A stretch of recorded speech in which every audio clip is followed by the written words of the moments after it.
Are we live? Say the music's gone.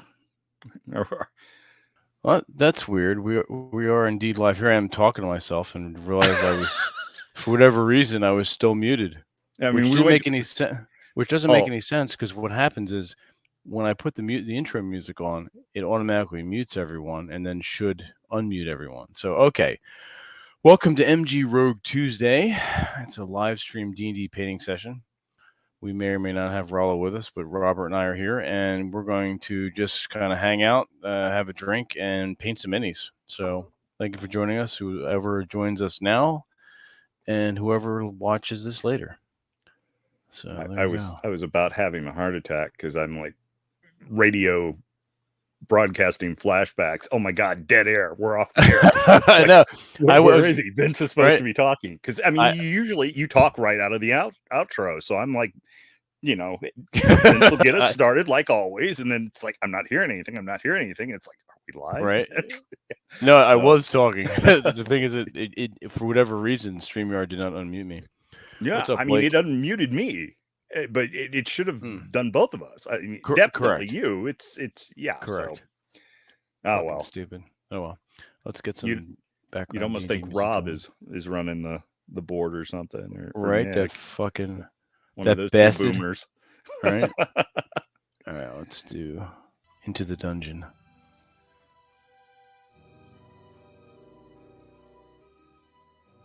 I think it's playing. Sounds like it is. All right, cool. Let me bring it down to about 15. Blake, can you hear that music?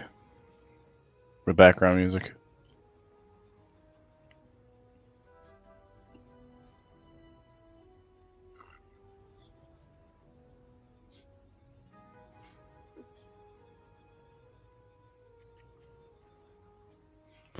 Let me bring this up on my phone so I can see the chat. Yes, perfect. He says. I'll keep an eye on it because I can do that and let you know. Thank you. So this channel. This guy might look vaguely familiar if he comes into focus. Oh, it's your character. Yeah, from our Viking game, which will be played tomorrow night, correct? Correct, yes. So, with Mr. Drew Bay DMing. Yes, Drew. We were supposed to have Rollo, but he had some last-minute scheduling things to take care of.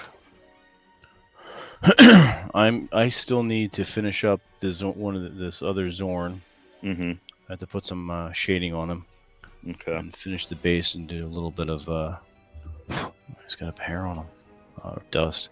Highlight. I got a fly buzzing me. You may see a fly go across the screen here and there. And then I've got this little were rat, kind of just putting some base coats on him. All right. Vince casting shade on a Zorn. That'd be fun. Yeah, putting some highlights and some shading on the Zorn. So I think I'm going to do the highlight, the dry brushing first, and I think I'll do.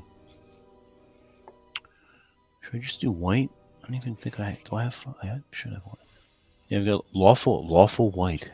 I need to get one of those paint shakers. Oh, you did? Okay. No, I didn't. No, okay. I'm doing it with my hand. Oh, okay. Yeah, I need to get a. I was going to. So you're working your spanking hand, right? I switch on and off so I get both muscles going. So do you ever do a backhand spank with your leg? You mean this? That's the reverse European method. Ah, well, there you go. Yes, that's the official name. Don't ask me how I know that. you're a master at your craft. I expect you to know this stuff, right? You have to know these things. Entertain and inform. I guess this white. I don't know. This white might be a little too bright for the highlights on the stone of the Zorn. Maybe I'll do a lighter brown. I'll try it. I can always paint over it if I have to. Let's go with a lighter brown. Let's maybe it's gray primer. I don't need that. It's work skin. What is it that Bob Ross says? happy accidents or whatever. Oh, there's no mistakes, just happy little accidents. Yeah. This is the Bugbear Brown. It might be. That's too close to him. So I've got Owlbear Brown and Bugbear Brown. I forget which one I used on him as a base. I think I used owlbear brown because it's darker. Yes, this is Yeah. bugbear brown.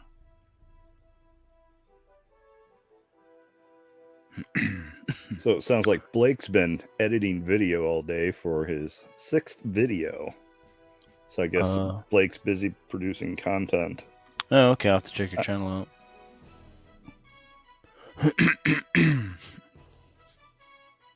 This O2 brown might be good. Well, it's got some gold in it. I don't know. This is going to be hard to determine. Mm-hmm.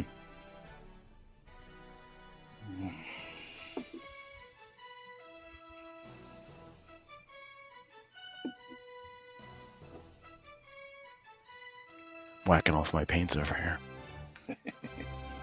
That's right. Harder, baby. All right, so let's see. We're running the wet palette today, as usual.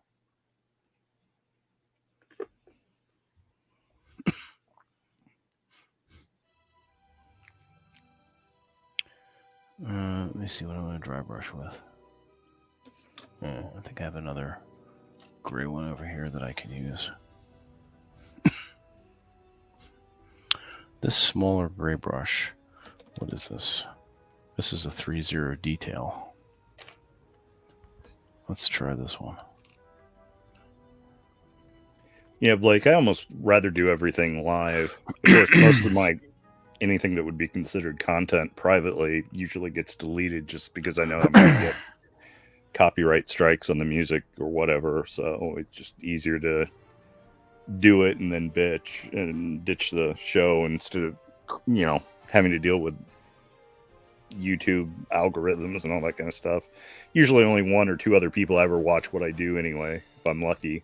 Most of the time I'm just talking to the void. Nothing wrong with that. No. And every once in a while the void talks back, so there you go. You might be certifiably insane at that point. Alright, so this is not bad. Getting the contrast you want. Yeah, this O2 brown or Otug brown is it's a decent highlight for this bugbear brown that I put on the Zorn's main.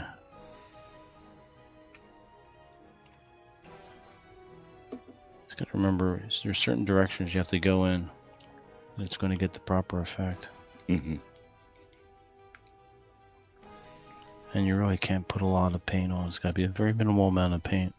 Right. When you're doing dry brushing. Sounds like Chris finally got a wet palette, which kind of surprises me. As long as he's been painting miniatures, I figured he would have broken down and gotten one by now. But of course, there are always cheats for that. Yeah, I'm assuming that's what he's talking about. He's like, I finally got one of this year, so. Okay, cool. Yeah, you'll like it. I don't soak my wet palette. That's not true. I'll soak it initially and then put down the sheet on top of the sponge part, the styrofoam you put sponge part, and then I'll drain off most of the water so it's just really damp. Because I really don't want it diluting the paint too much. So you're saying you like it moist, not squirting? Right? Exactly. I like it moist, bitch. That's right. It's the word of the day is moist. Oh. It's going to be one of those days I see Robert. Right here. Jeez. Sure, why not? I don't mind.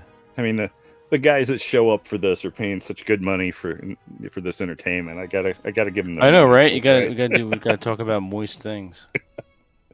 This is not too bad. Let's see. Kind of hard to see. This webcam is alright, but the focus is not always the best. We should do an ASMR channel. Like, just do the Bob Ross voice as we're painting. Why not?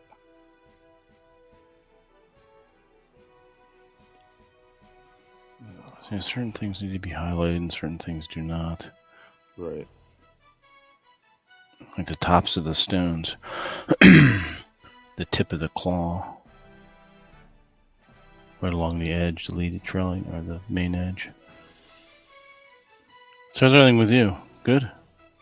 Not too bad. I am still super, super busy, but Oh, that's right, yeah. Yeah, I should have been doing a lot of work today, but there's an ancient movie theater in a small town about an hour away that was showing part of their like summer series of movies. The I believe 1982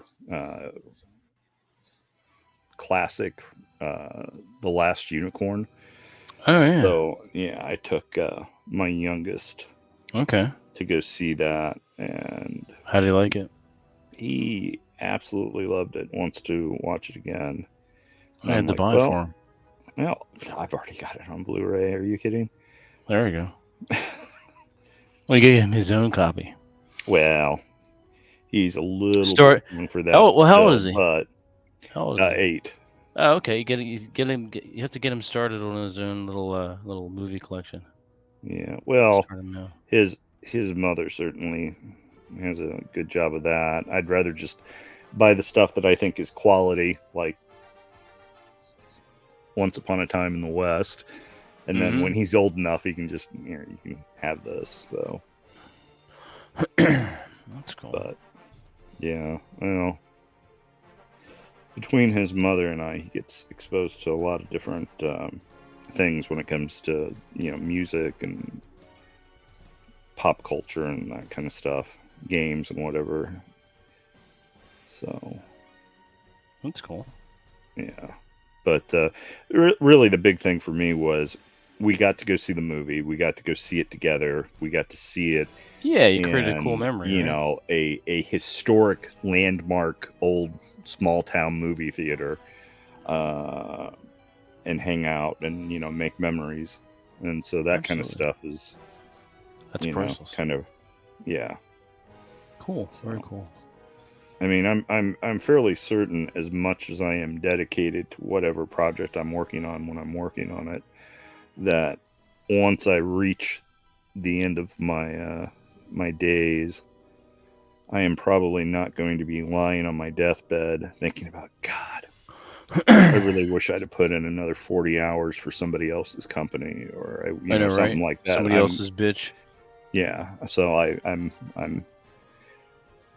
but spending time with my kids and my grandkids, that kind of stuff will, because with like his older brothers, I can't do anything about that. That ship has sailed. I can make the most of what I can with my adult children. But I am older, a little bit wiser, and well, you're definitely older. Yeah, definitely older. So when it comes to my younger sons, I'm a little bit more selfish about my time with them, and I am a little bit more aggressive with that stuff as far as dealing with their moms. Yeah. And, my eldest son was a little bit older than my youngest son when his mother and I got divorced, and that would also be the mother of one of my other sons. So 2 of my sons were very young, in that 8-9 age range when their mother and I divorced. And of course I did all the right things, not trying to make things difficult for them. I didn't talk bad about their mother, and all that kind of stuff, and I didn't fight her over things, trying to give them a stable life and everything, not realizing that though that was the rules for me, that wasn't the rules for her.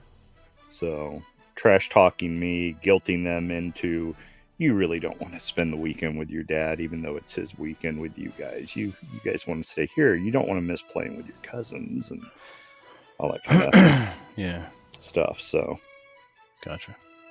Yeah. So I don't waste that time now. So I don't blame you. Well, yeah, you learn things. Indeed, you do.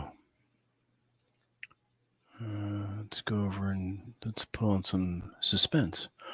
The music you were hearing is actually coming from. I digitally transferred them over from CDs, from the Red Steel box sets. Oh, okay. Actually, the setting didn't do that well. I think it's a cool setting. It didn't do too well commercially. That's partly or mostly in fault because of TSR and later Wizards putting out too much product and basically being in competition with themselves. But the music production, the music value is just phenomenal. So that's what I use in the background of our D&D games and things like this. I need to send you at some point in time one of the CDs from an acquaintance of mine from Germany who does the music for Das Schwarze Auge, the Dark Eye game. Yeah, that's the one you showed me before. You held up the yeah. I'm sure I probably did. So I think I've got some extra CDs from him. So I had to send one your way. I know I've thought about it for a while now. It's just one of those things that, hey Vince, I need your mailing address so I can send you something that's like totally not an explosive or anything. Well, you've got my fucking phone number now. You can well, I know. It's just a matter of timing for that kind of stuff. Plus, I know you have a special super secret address that you use for mailing stuff because you can't trust the postal service in your area, or at least certain delivery services in your area. Correct. So, What do you want, Bubba? What? Meow at me. I already fed you. All right, so I got the dry brushing on this fucker.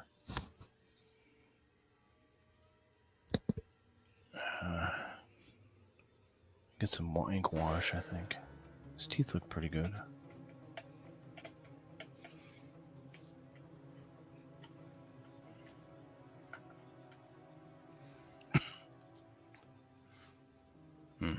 Isn't Chris supposed to be painting with us one of these days? While we're doing a show, he's supposed to be at home painting as well. Like months ago. I thought he was. Chris, you painting?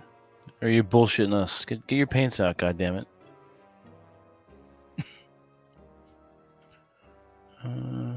It goes for Blake as well. I mean, how? Yeah, both of you bastards. What should I use for the ink wash? What level?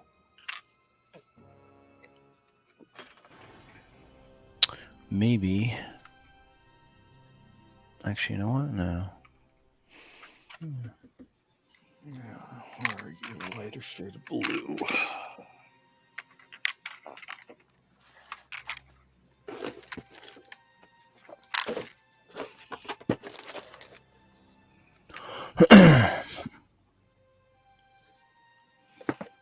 Well, get the goddamn wet palette there, Chris. God damn it. It's easy, and it keeps the... for instance, if I was going to paint tomorrow, this little droplet of O2 brown would still be viable. So, that's a good thing. This is art. That's fine detail. I can use that for the eyes, for the rat, the were-rat. I think I'm going to use... Oh, shit, I need to... Let's see. I think I need to cut some of these bristles down. This one's a little splayed out. I'm not digging it. Nah, this one's fucked. This one's frayed. All right, let me... You know what? Use this Wargamer brush. Let me get out the wash. Where did I put the wash? Okay. Shadow wash.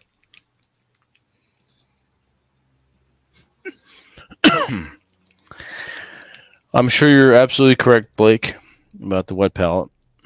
Army War Painter puts out prefab one that I enjoy, which I'm using right now. Comes with the. So you can't. Do you have a nice tray like this for your white palette? I think not. And I am no way affiliated with Army War Painter. They do not sponsor us. We do not get money for showing off all their shit. Yeah, we don't get money for anything, damn it. We give and we give and get nothing back. I know, right? You bastards. Oh, we get the occasional super chat, which we just got our disbursement recently.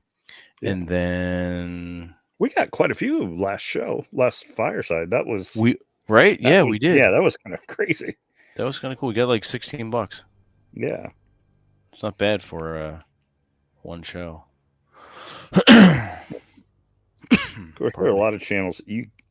Certain channels you can't even talk to anyone unless you have to minimum buck super chat or something like that to even say anything on the chat or whatever. And I get that if there's if you have thousands upon thousands of people in your chat, a super chat or a super sticker or whatever is a good way to stand out. Even if it's only you send $1.99 or something, just say, hey, I have a question here. Yeah. But I don't know. I like being able to see, whether we have 5 guys show up or 15 guys show up. I like to be able to see their comments and stuff and be able to interact. I mean, obviously during a game, we're kind of focused on other stuff, so we can't really interact. Although we usually do at least see the comments. Yeah, on games, I have a rule of no. I don't like the players or myself breaking that fourth wall and taking us out of the game. Well, yeah. Well, I mean, God, sometimes it's hard enough. It's like herding cats with our gaming group anyway. Well, there's that, and I want to keep everyone focused. Yeah, yeah.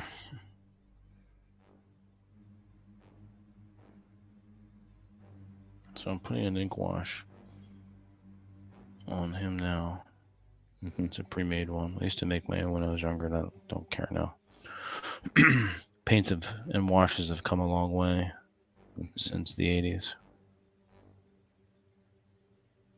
A lot of gaming things have, for good or for ill. Yeah, I was using tester enamels when I on the first miniatures I painted, because that's all you could find. Likewise.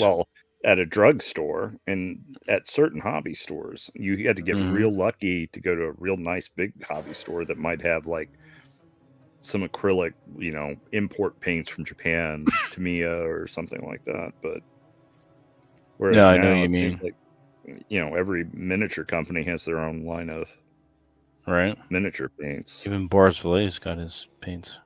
Yeah, yeah.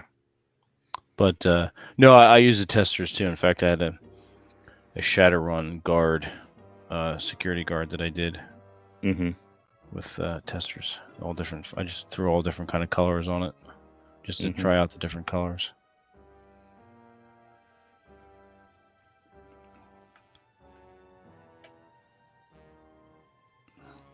Yeah, this wash isn't bad. It's coming out pretty good.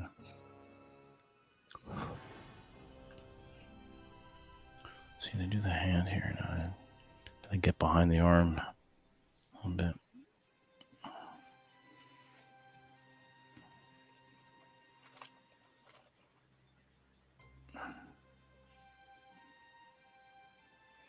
Sop up some of the extra. There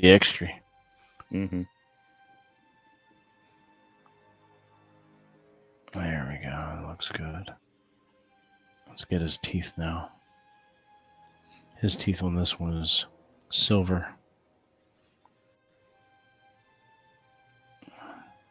I'm gonna put some wash in his maw.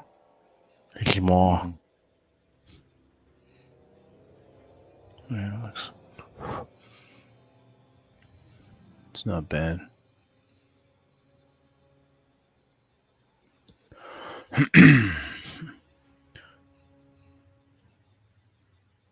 A bit down there. Over here.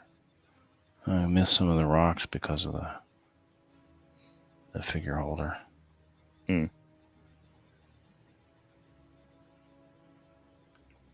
Now, your brushes, do you use Red Sable brushes? The good ones? I do for certain things, but I've got a variety of brushes, including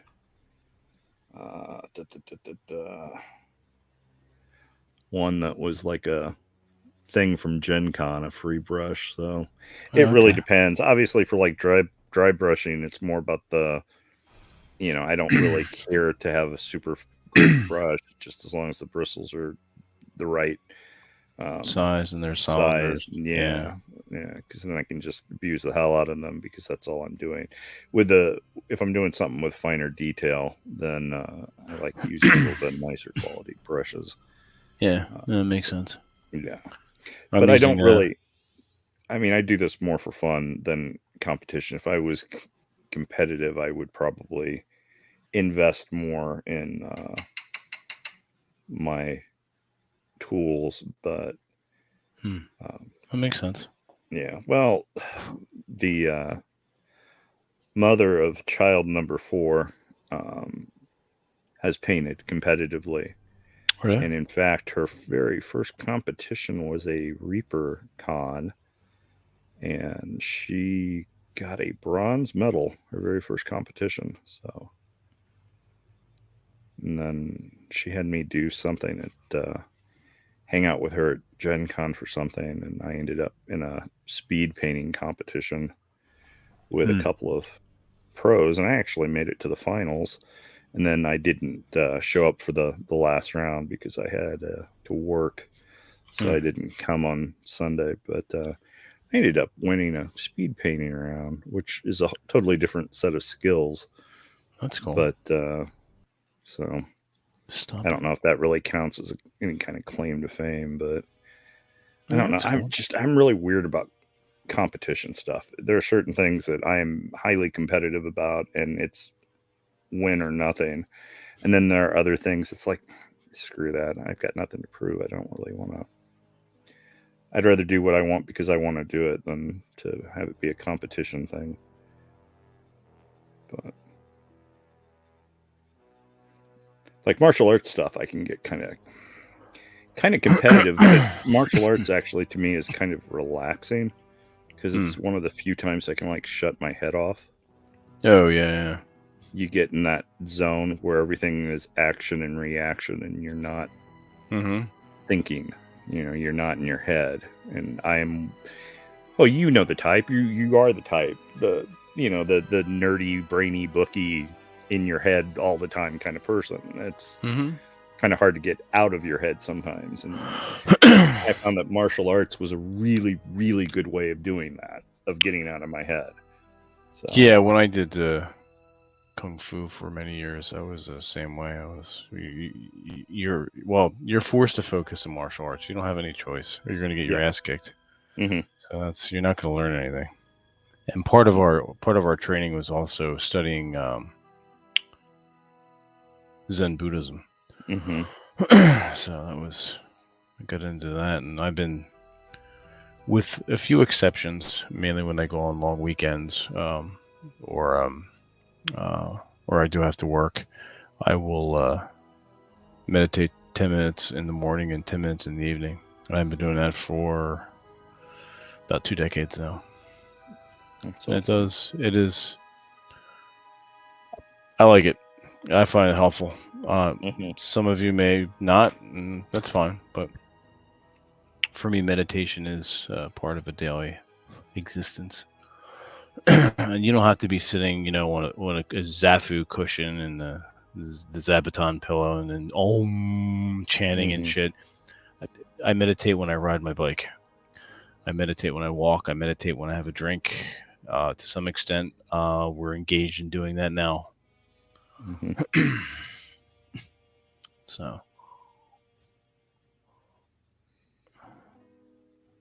he's looking pretty good.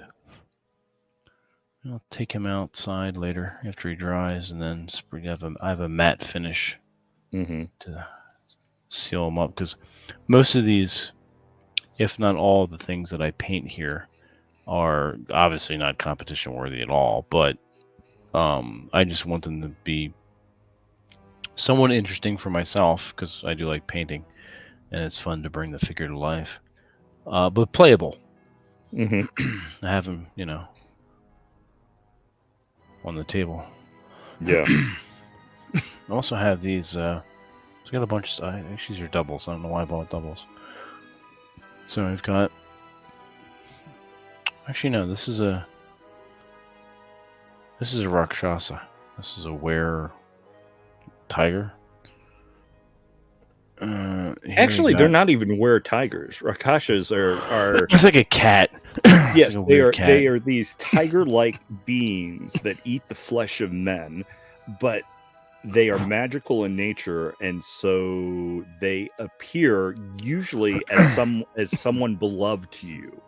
So you will see your dear departed beloved grandmother approach you, and you'll be like, "Oh my God, Grandma!" And then they will rip you to shreds and eat you. There's actually a Kolchak, the Night Stalker episode, that had a Rakshasa in it, which is really cool, especially considering the budget. And it's like not that they could show, this beast ripping people up or anything, but that was such a great series. That was a great series. I still like going back and watching it. Mm-hmm. But so I got him. I've got a helmed horror. Mm-hmm. It's kind of blade is. 1 second. Let's do that. Helmed horror. Nice. And then I've got this Skeletal Warrior. Details not cool. They're okay. Yeah. For gaming pieces, they're great. Yeah, they're not as detailed as I would like. Mm-hmm. And a lot of the raised the bas relief pieces are sometimes blend together with the background. There's not a sharp delineation between pieces like accoutrements like the dagger and stuff on the belt and the actual belt. So we'll see. I mean, these are supposed to be pre-primed. Yeah. Like I started this Beholder and I did the gold chest in the box, or the gold in the chest. Blake, I have a lot of questions for you, man. but cool. Blake also did martial arts. 3 years. Yeah, Blake. We don't want to hear about your lesbian mom. No, I'm kidding. Well, it says in the 70s. So it's like, was it just for that decade or not? See, that's where my questions are. They're not the questions Rob would ask if Rob was here. But these are my questions. Was it just women ruin both yoga and meditation. So I'm sorry that you had to deal with that, Blake.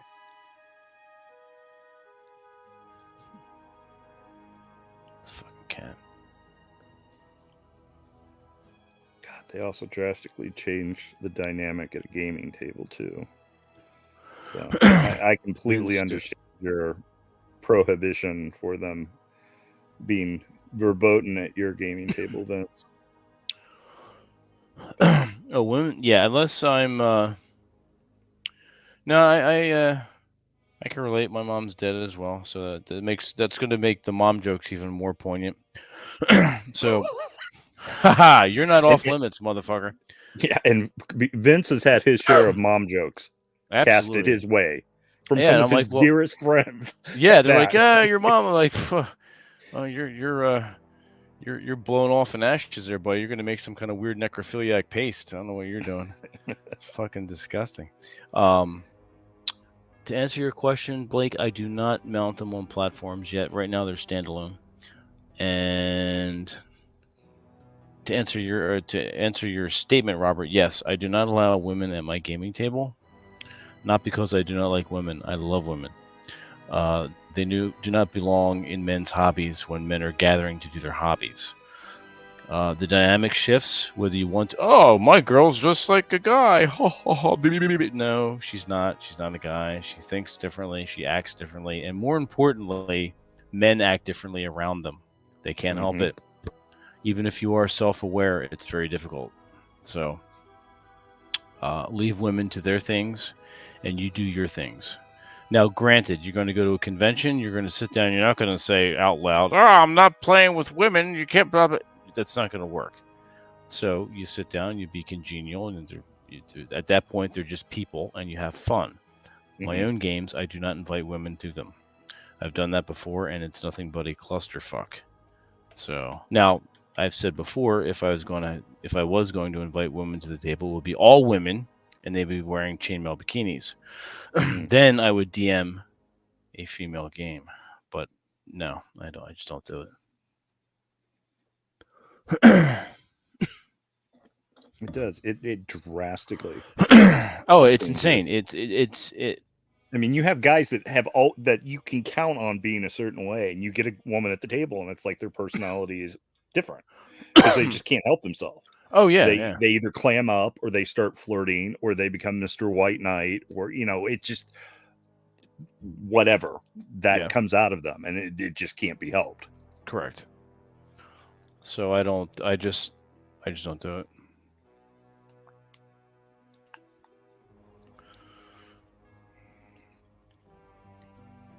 Even if women that come into my life, like maybe they say they have an interest or something, like I go look it up online. You watch our shows.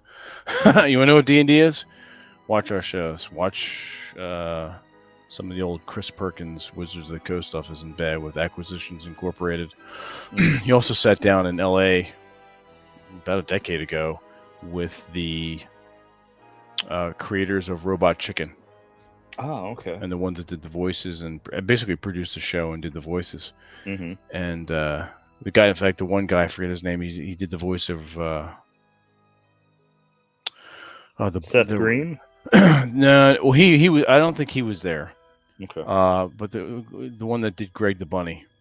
Oh, okay. He was on the panel, as it were, in the group. And I think out of that group, only 2 of them had played Dungeons and Dragons, and the rest of them, I think there was 7 or 8 at the table. They had just started playing D&D at that moment. So it's kind of fun to watch. And that's a 4-hour show. And then Christopher Perkins did a DM commentary, which is actually worth it to listen to, even though he's a white knight puss too.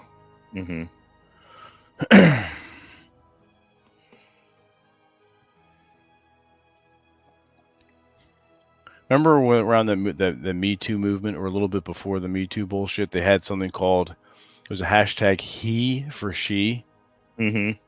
Oh my God. He was a huge proponent behind that. Like, really, dude? Just stop.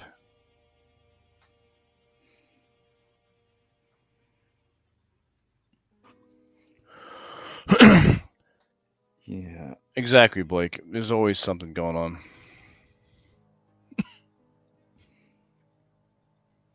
And I have to say, most women don't get mom jokes. They just don't get mom jokes. So I can't have women at the table interrupting my mom jokes. So fuck that.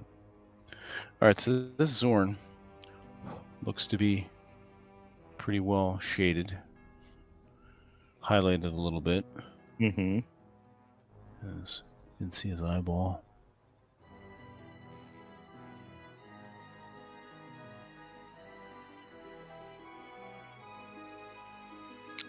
This fucking webcam's really shitty. Oh well. Actually, it's not. It's a Carl Zeiss lens on it, but the autofocus is shitty. Let's see. All right, so let him dry for a little bit. Actually, let me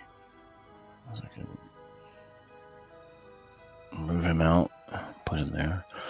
I'm gonna try to fit this rat. This were-rat. There we go. The were. It's a were-rat in the holder. He's got a green tunic, painted him brown. I got to do his leggings and his boots and his belt. And his teeth and his eyes are going to be kind of annoying. I guess I should paint his mouth, his maw black. This green I didn't like too much. Which green was this? Fuck. I don't remember. So how much crap do you think Drew's going to throw our way tomorrow? I don't know. I mean, we just got done. I just got done setting fire to Sled and burned him, and then Jared's character took a piss on him.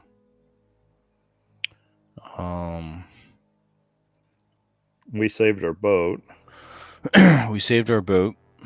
Yes. Carl did some reconnaissance. I don't know. That's a good question. I guess we'll find out. Yeah.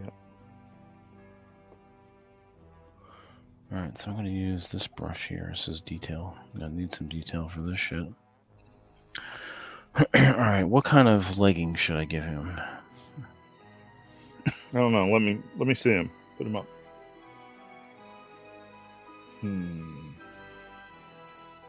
He's got a dark green tunic, yeah, like a jerkin. Do you have kind of a tan or leatherish, something that's not too brown, but a little bit of yellow in it, but not yellow. So something tan or darker than flesh tone or something like some sort. Well, of this O2 brown that I use as a highlight for the Zorn is not bad. I mean, that's here. Let's see if you can see it. Yeah, that might. It's coming up more. Yeah, I mean, it's. Because you can always go back and darken it up. Yeah, absolutely. Yes. Yeah. So that might make a pretty good base coat for the leggings. That's true. Let's do that. Good call. Let me masturbate this bottle. Cheers to that. Word. I think I have enough O2 brown already out here. Let me add one more dollop. There we go. It's getting a little thick. Gotta clean this fucking bottle. I'm gonna use a pin to poke a hole in it too, because the paint dries in the spillway.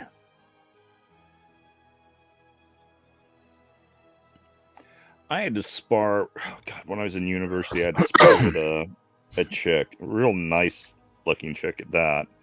Although she was a little bit young for me, but anyway, she spent the entire time we were doing stuff not really yelling at me, but she was like, hit me harder, and it's like, damn it, girl, you do not know what you're asking for. Right, put you through this wall. Well, usually I get what is it, how is it colloquially put, a happy ending when a woman's telling me harder. So right? It's like, but and usually a spanking's involved, but anyway.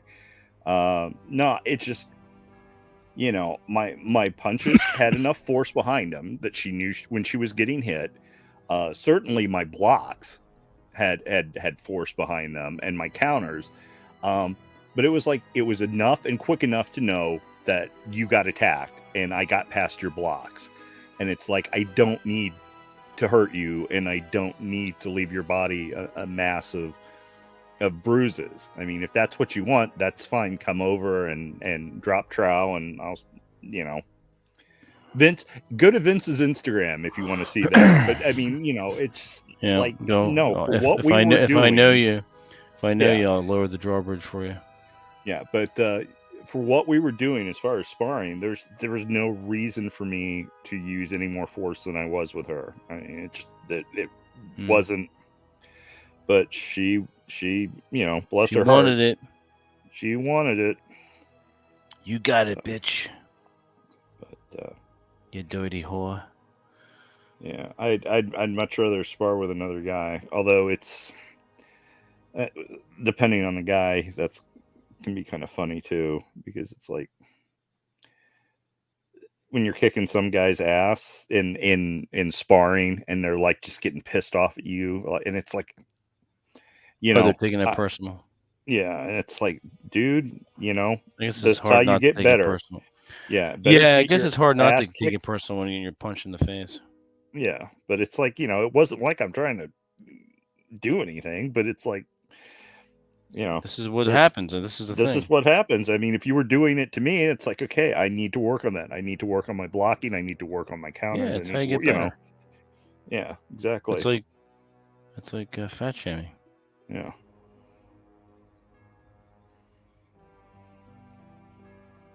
Which, God, I gotta get my ass into the gym again.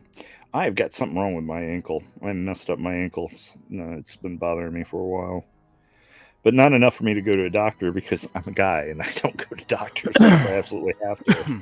Somebody answer Blake's fucking joke. And wait, hang on a second. So we got two things happening here.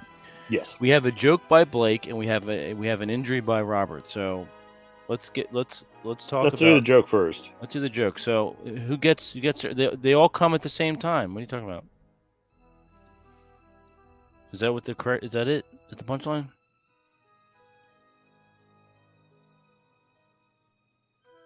They all come at the same. I mean, it makes sense. I mean, yeah. I mean, with the lickety split and the packing their shit, that's they all come at the same time. It makes sense. Exactly. It's kind of a double entendre.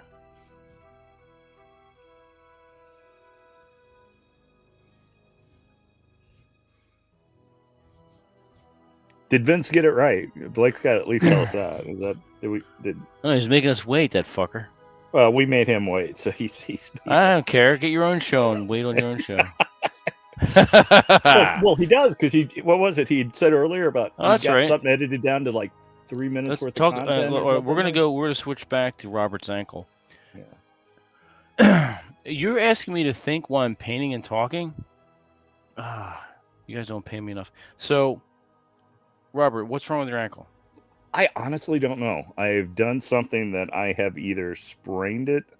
It's not bad enough that I'm incapable of walking on it, but every once in a while it'll give out toward the end of the day, and it's constant pain. Not quite like my knees, which I blew out when I was in the military, but so yeah, it's just been a little bit irritating. But that's not been my reason for not getting in the gym. My reason for not getting in the gym is I've not been prioritizing that, and I really need to. And you're lazy. So, yeah, just that stuff with friggin' work. I know. They're just you have been working a lot lately. Yeah, and there are certain things that just have constant deadlines, and plus the business was getting audited at the same time as everything else was going on, and so dealing with that and finding various all the information that the IRS basically was wanting, because they've got nothing better to do than harass small businesses, because exactly all those new IRS agents have to earn that job. I mean, they can't look into, gee, how did this congressman who makes this much a year become a multimillionaire when they don't make that much? I know, right? So anyway, they can't look into that kind of stuff. Blake, I'm sure I probably asked you this before if you mentioned growing up in Indiana. Whereabouts in Indiana did you grow up?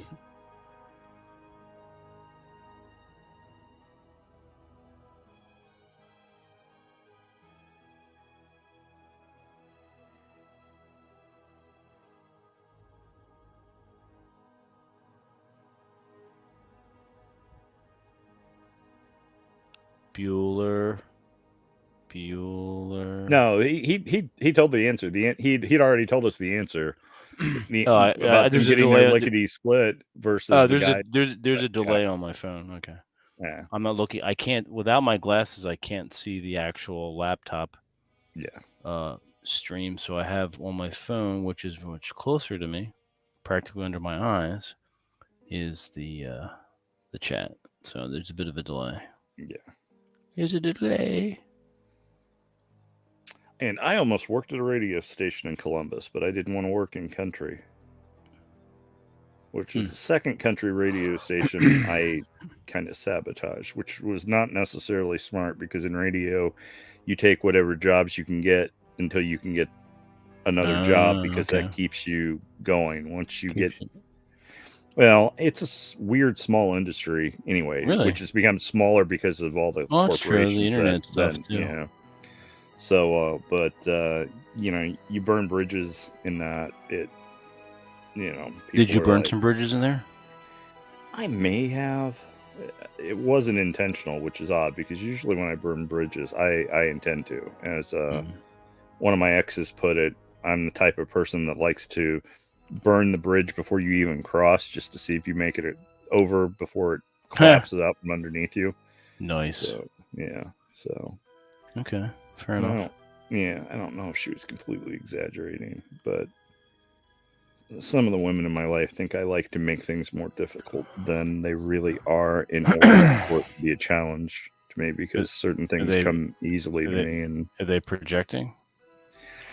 I honestly, I don't think so. I probably do, because I'm just, I see myself as being a pretty average guy, and I don't see it as being that big of a deal. And I just, there's some guys that have an overinflated sense of self, and I'm just not one of those kind of people.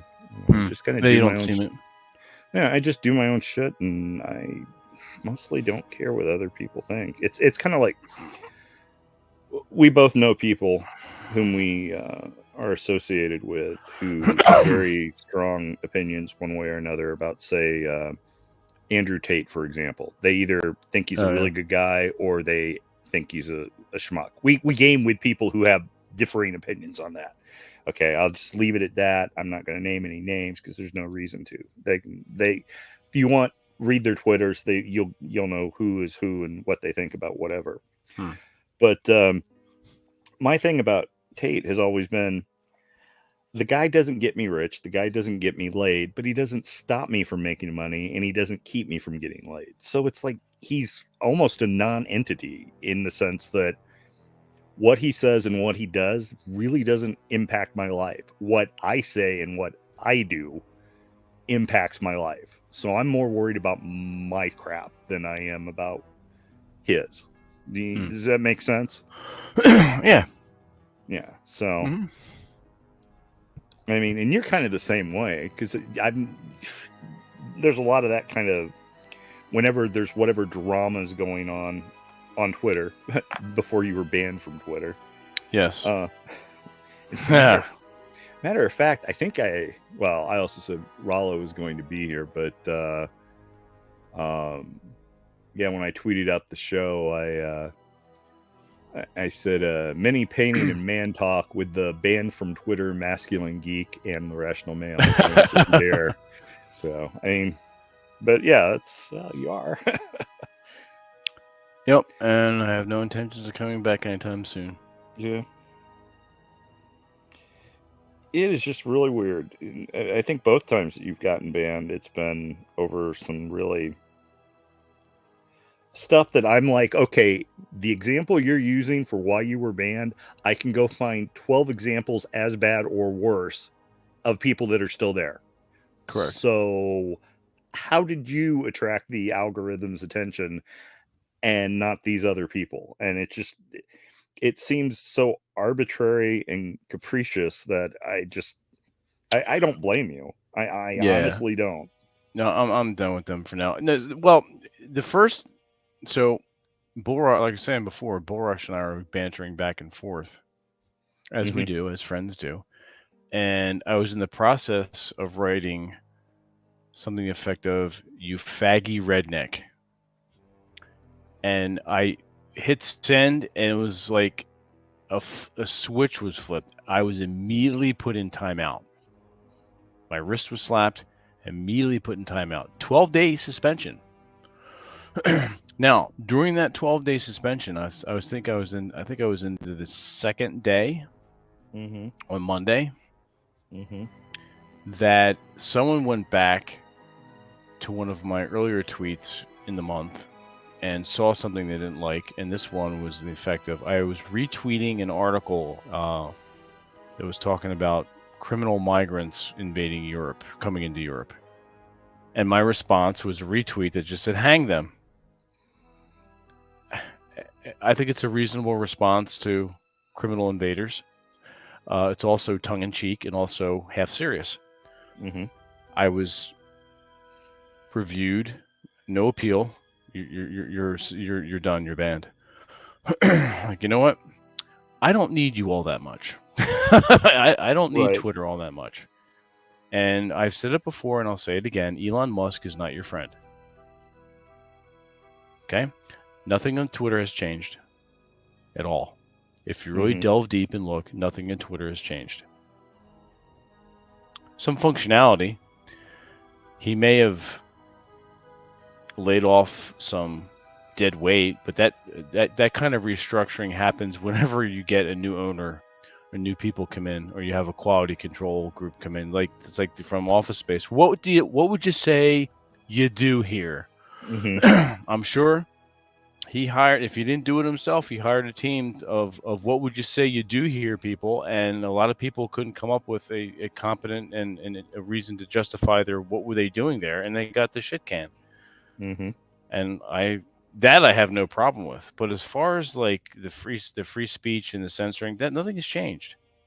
Nothing has changed.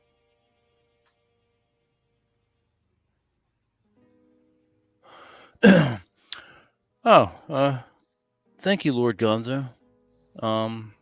Yeah, Rollo originally was going to run his campaign tomorrow, but then he's got some stuff to do, and we're going back to his campaign. We'll be broadcasting on the 26th, which is next Wednesday.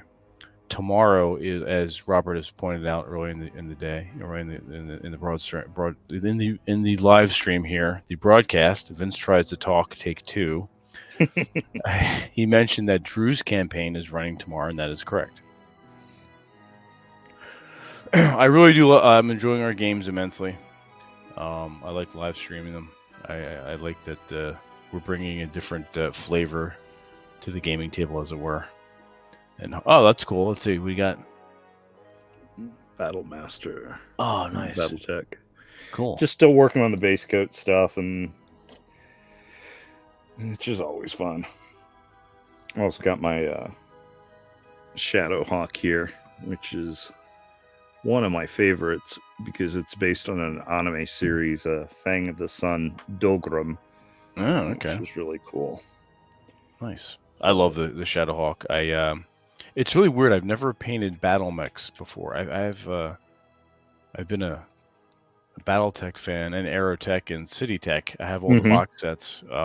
Back when FASA released them in the late 80s. The rules are pretty much the same, even though there are newer editions. Okay. Yeah, they have. It's weird. The editions haven't really changed the rules. So I mean. Oh, good. Yeah, you can absolutely still play those. Oh, sweet. Okay. Cool. And now, thanks to print on demand and 3D printers, there are lots of guys making their own miniatures. Yeah, and some of them true. are really I forgot about the 3D printer stuff. We always use the cardboard cutouts on the bases, the black bases, the little clips. Got some right here. Cool. Yeah, there you go. Yeah, all my original box set. I've still got them right here. Okay. And I got mine somewhere too.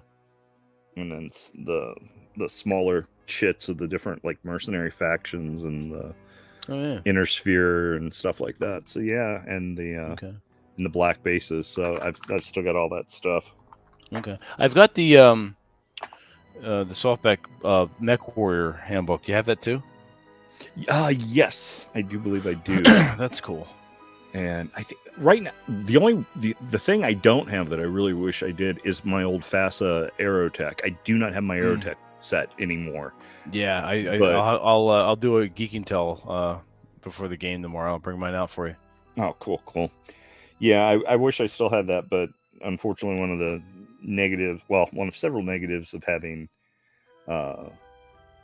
7 younger siblings, most of whom were brothers who did not respect my stuff. Therefore, I had to beat the tar out of them on a daily basis. I beat the shit out of you kids. I was talking to one of my brothers on Sunday, and because my youngest played his very first basketball game on Saturday, and he and I were talking about some stuff, and I brought up the fact, he was he's like, you don't like sports. What are you going to teach him about basketball? And it's like, I played basketball. It's like I was even on a championship team in like the 5th grade and won a sportsmanship award back when only one person in the entire league got a sportsmanship award. So not in the days of everybody got a trophy, because I mean we're talking back in the 1970s. And he's like, really? And it's like, yeah. And I had trophies and all that stuff, a championship trophy and the sportsmanship trophy. And it's like, and my younger brothers destroyed it. He's like, are you sure they weren't destroyed in the house fire? And I'm like, I was in second grade in the house fire. I won the trophies in the fifth grade. Do the math. Yeah, He's right. like, and he's like, well, I tried. So it's like, yeah, you know, you guys are responsible, you little shit. You bastards. So, yeah. Which is funny because out of all of them, I'm the only one that's the bastard. So, really, well, linguistically speaking. Yeah. Oh, that's right. Yeah, you are. Talk about your mom jokes. Oh God. Yes, I saved my mom from a career in porn, and that's no joke. That's legit. Damn. Okay. She got pregnant with me, and that kept her from going probably to Chicago to do adult cinema. Yeah. Oh yeah. Oh yeah. God damn. My God, I was conceived in a cemetery or a state police station. One or the other. Your mom was pretty hot then. So, well, yeah, I guess. I don't know. I've never seen her that way, but you know, that's not my genre of porn either. So, but no, I'll let you know. Yeah. I'll get back to you on that, Vince. Right? Well, yeah. You bastard. You bastard. That's right. No. So, yeah, I guess. I mean, she certainly had my dad, who's not my biological father, wrapped around her finger, much to. Which I wish she hadn't, because for various reasons, because I think he deserved better. But anyway.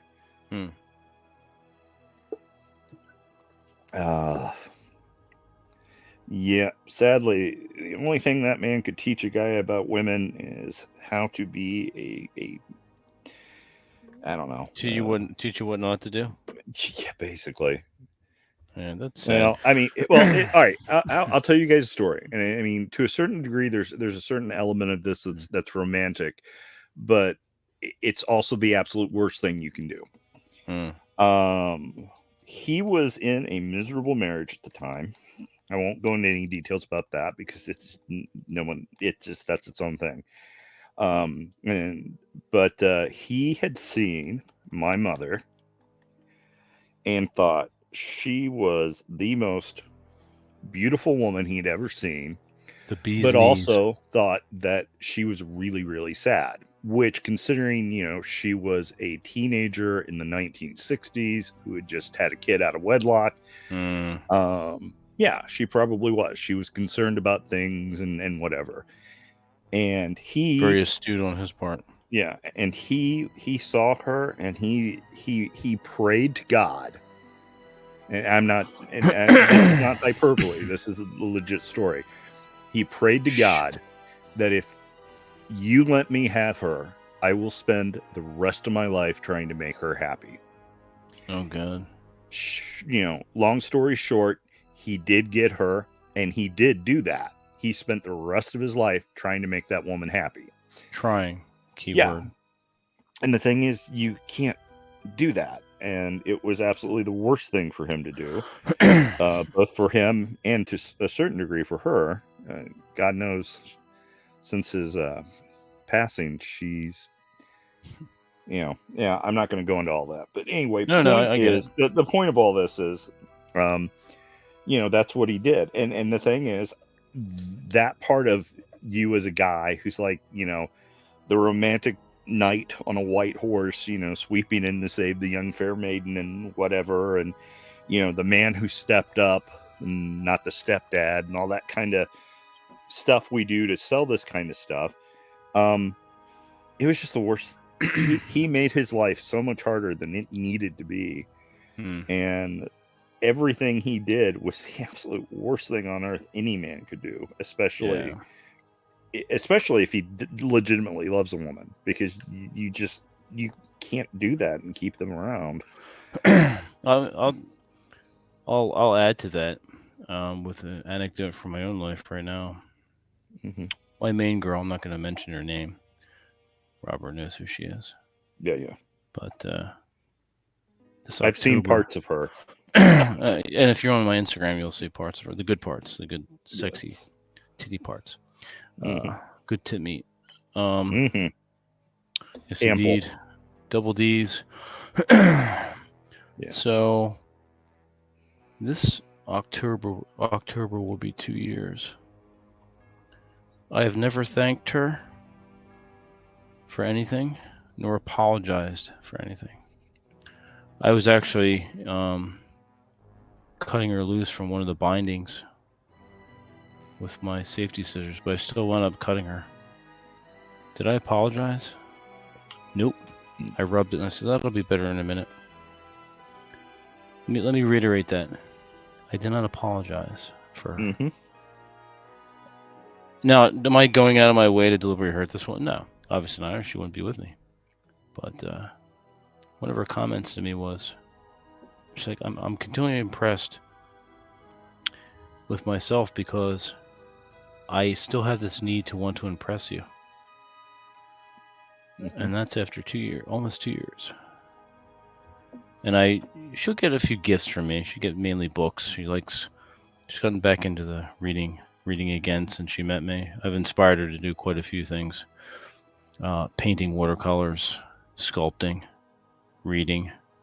I actually inspired her to do, she's working on a submissives cookbook, which she's about 3/4 of the way through. And I edit and help provide photos, and all the recipes are things she's made for me. So, but guys need to not care a little bit. It's like I even came out and told her, I was like, look, I care about you and I don't. And that sets off little alarms in her head, like, oh shit, I better be making sure I keep this man happy. Mm-hmm. It's her job to make you happy. And most women, if they realize it or not, in the act of trying to make you happy, lo and behold, this has been said before, and I've actually lived it, women are fulfilled. So, Mm-hmm. we don't really talk all that much. I mean, we do. We have conversations, but I tell her to hush when it's necessary. I tell her she needs to shut up, or she has a certain amount of time to talk about her problems, which she doesn't really do too often. But honestly, I don't feel like hearing it. So the things we'd rather be doing. I take her on adventures. She goes on trips with me. We eat well. We drink good wine. She's now loving the back of the motorcycle. So she is a literal ride or die chick. She's never, even though her ex-husband owned a motorcycle long time ago, Mm-hmm.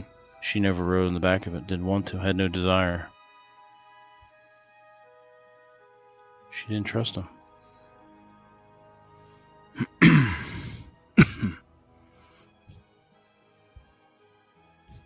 Pretty telling. So,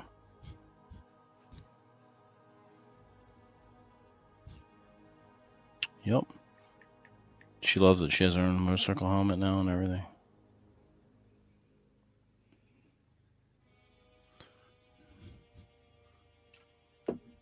All right, this. So he's got black boots here. It's big black boots. Mm. I forgot. Shit, I forgot part of the knee with the tan.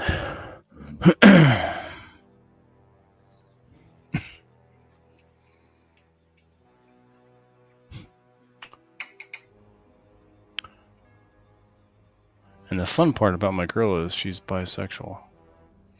And not now. I kissed a girl in high school bisexual. She's actually been in relationships with women. So she's always ready to bring other women into the fold. And I gave her my spiel. Like, look, I'm not marrying you and I'm not moving in with you. In fact, when I had a writing retreat out in the Poconos by the Frank Frazetta Museum, I took her with me. Mm-hmm. And she got her own bedroom. You may think, Vince, what? You don't want to wake up next to your woman? Not really. I'm a warm sleeper. I don't like people around me. I don't like women fucking breathing on me in the morning with their breath. I like the bed to myself. And then she got her own room next to me. That she could throw shit on the floor if she wished. Not make the bed if she didn't want to. Mm-hmm. And leave me the fuck alone.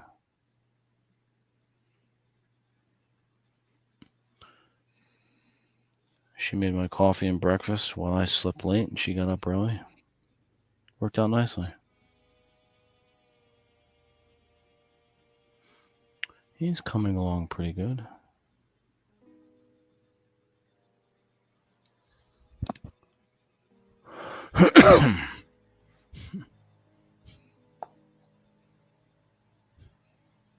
Oh, shit. Find another spot you missed. Yeah, I'm finding quite a few here. The light here is that might be better. A little bit. Yeah, it's better. Yeah, one nice thing about mechs is they can be pretty forgiving on some things.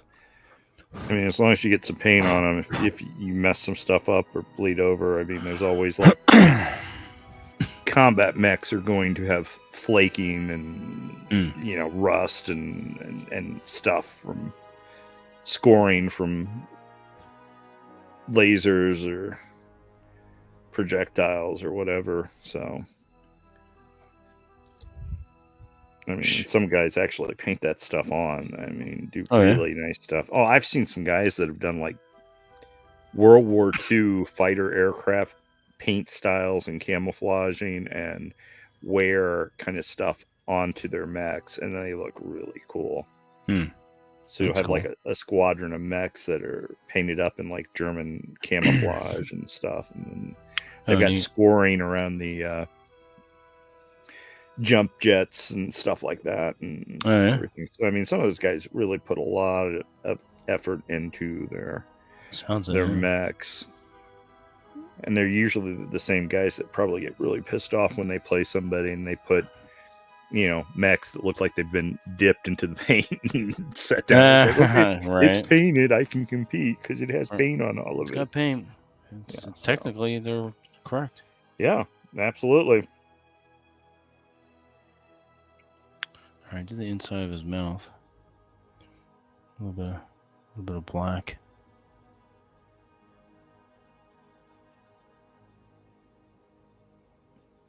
Hard to see.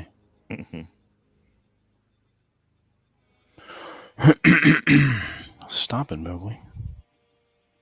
I probably should paint some of my mechs up in like the appropriate like house colors for certain things, but I figure my guys are mostly going to be either Merc units or independent companies within House Steiner. Oh, okay. Yeah, do my own colors. Cool. That's the faction I like best. I honestly, if I were doing it now, if I was just introduced to BattleTech and it's like, okay, here's a book about the factions and whatever. Personality wise, I'm probably more in line with House Merrick. But the thing is, when I knew about the game, but I had not played Battle Droids or BattleTech yet. But I had played, I believe, one of the first or second Mech Warrior video game where you are a mercenary whose family had been killed and you're trying to seek your fortune and, you know, get revenge and stuff. And you get offers for contracts with various houses. And my buddy who had the game tried to do everything he could for House Kurita, even though they didn't necessarily pay the best because that was the Japanese faction.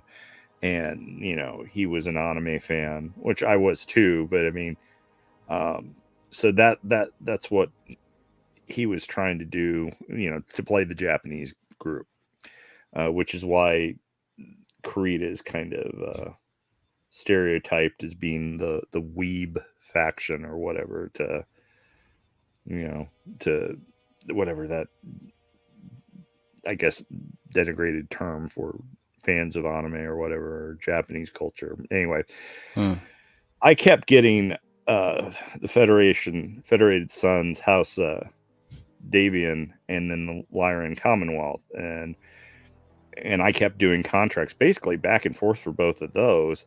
I don't ever remember getting offered contracts for Merrick, so I never got really familiar with them. So by the time I came to play the miniature game, I went with one of the two factions I knew, and since Steiner was like the Germanic faction, and their colors were, my favorite colors, I'm like, well, I'll just do that instead of being like the English knights or whatever. I'll be the Germanic warriors, and so that's how I came to be House Steiner and play the Lyran Commonwealth. And of course, later I ended up finding about House Merrick and them, but by then I'd already kind of picked a faction, and so it felt like cheating to switch over to another. Yeah, that's cool. But what are your favorite colors? What are the colors of House Steiner? Basically blue. So black, blue, and silver are my favorite colors. So I have a lot of things, including armor, that it tends to be black in color, trimmed in blue, and with silver like highlights and stuff. Oh, okay. Yeah, so now like you mention it, I've seen your surcoat and shit. Yeah, and then like my TIE pilot costume even has like a blue blood stripe down the side of the flight suit, and then like a blue crest, pyramid crest on the front of my TIE pilot helmet and stuff. So I've incorporated it into a lot of different stuff. So I mean, it's my kids literally refer to it as being my colors. So when they see it's your house colors of they're like my house colors. Yeah, for House Kuzan. Absolutely. That's exactly what it is.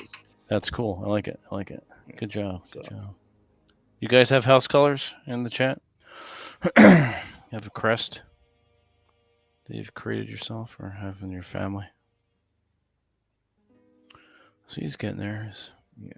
Blake wanted to know what kind of bike you own, Vince. Oh, I have a 2020 Kawasaki Custom Vulcan.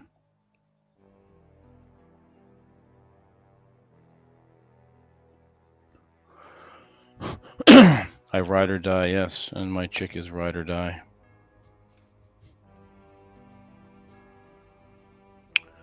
One of my side chicks has shown an interest in wanting to ride at least around the neighborhood to get her used to it. So I said, perhaps we'll see.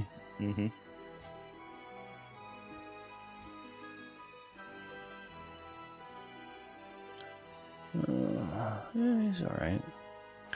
I think I'll try to get some detail on his belt. Maybe it's talking about silver. Maybe I'll do some silver highlights on the belt. Okay. After the black belt dries. He's got a black belt, black boots, tannish brown breeches, foresty green tunic, and he's brown. And I just painted his inside of his mouth black, so foreshadowing. I don't know if I can get his fangs. Oh shit, they're small. Son of a bitch. All right, well, we'll see. I want to go blind. Do you have any brass or bronze that you could do like the metal parts in his belt? I think in my pigment box over here, I do. That might be a good idea. Let's see. Yeah, especially since he's a were creature. I mean, silver they'd probably try to avoid. Although, it's true. Obviously, it could be steel, but yeah, that's true. Silver doesn't make sense, does it? Yeah, I have mithril silver that, but something. Yeah, you know what? A bronze or like a pewter color would be good, like a grayish pewter. Yeah, I could go with orc skin. That's got gray. It's like a light gray. That might work. And I could put some. I could run the ink wash on it to bring out some of the shadowing.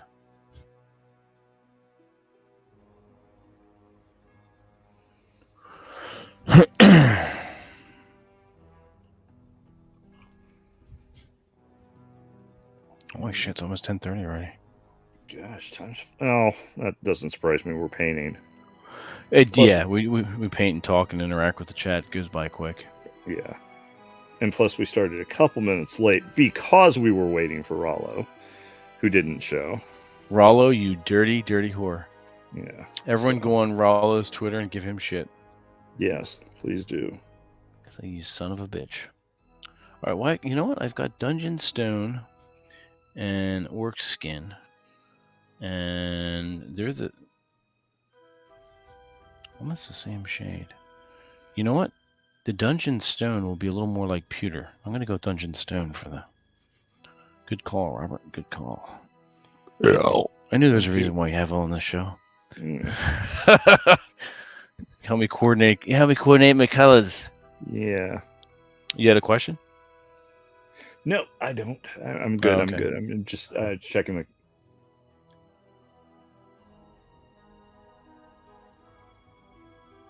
I really gotta clean these better. Alright, so... I'm going to say chat's giving us some colors. So, Chris, navy and yellow. Oh, okay. Cool. And then... the Wogan colors. That's true, I guess. In Germanic, the V is a W, right? Right. And then Blake's is basically a Scottish tartan. Oh, okay. But there are lots of different Scottish tartans. There's one that I'm trying to think. Macduff, maybe. There are two different tartans. There's like the regular one, which may be the dress, and then the hunting tartan, which the colors are different on the tartans. And I'm thinking it's Macduff that had a hunting tartan that was kind of like black and blue in color. I could be wrong about that. I'm not claiming to be an expert on Scottish tartans, clans or anything like that, but I know I've seen a tartan that kind of incorporates my colors, and I'm like, yeah, if I were to wear a kilt, those would be the tartan pattern I would choose, but I've never done so, just simply because, you know, I know that means something to certain people, and not that I'm worried about culturally appropriating anything, but well, people like that. Yeah, like, oh, you're sharing our knowledge and getting us out into the world. Yeah, so only middle-aged white women care about that shit. Good call on the like the grayish pewter on the belt buckles and shit. It's working. Okay, good. It's working out nicely. Yeah, I'm digging. I was thinking with the colors you've got on that miniature and what you were doing, I was thinking that would balance it out and be a nice accent. But it is. Now he's got a kind of a this fucking thing.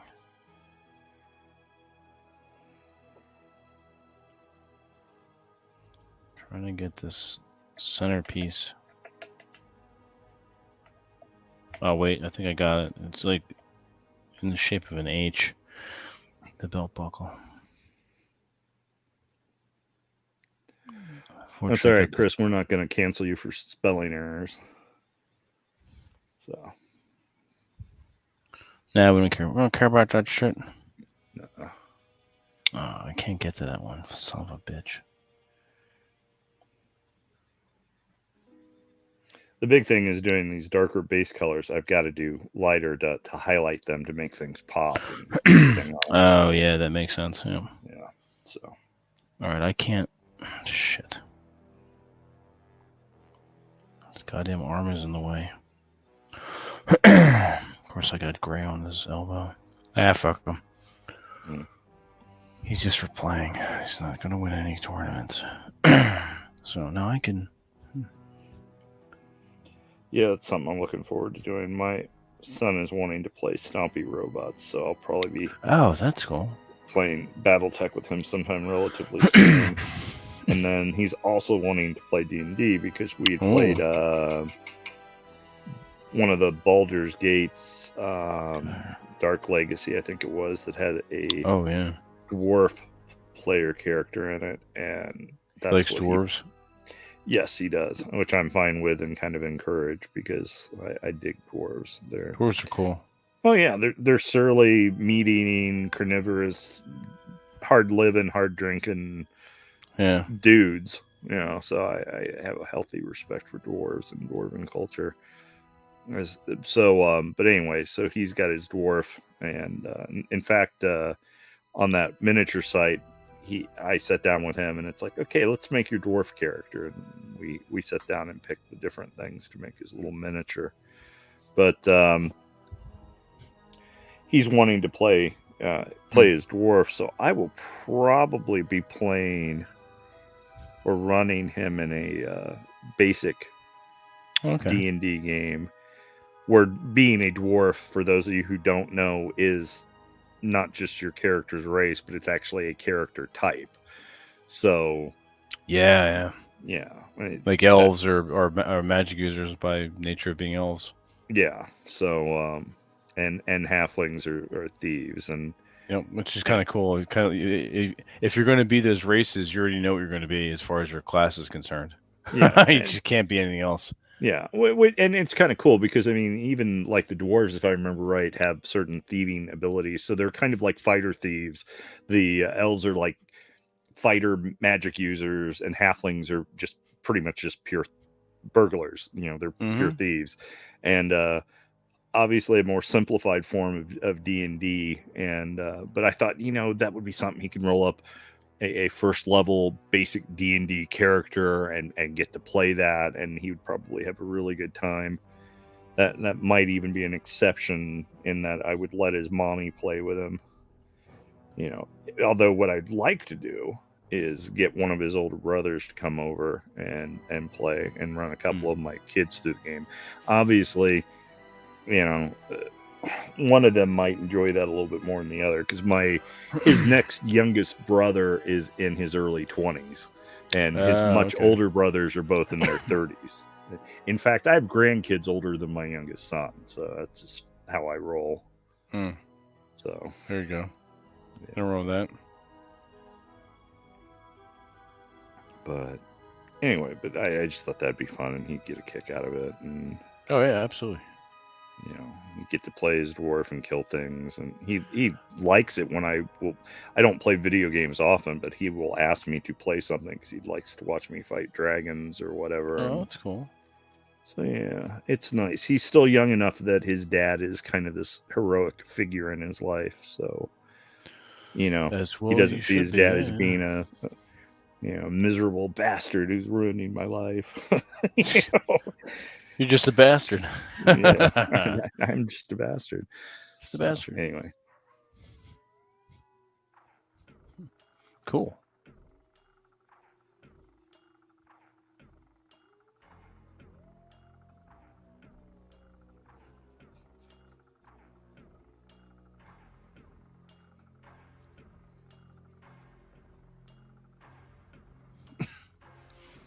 Gosh, I guess Gen Con's coming up. Not that I'm going again.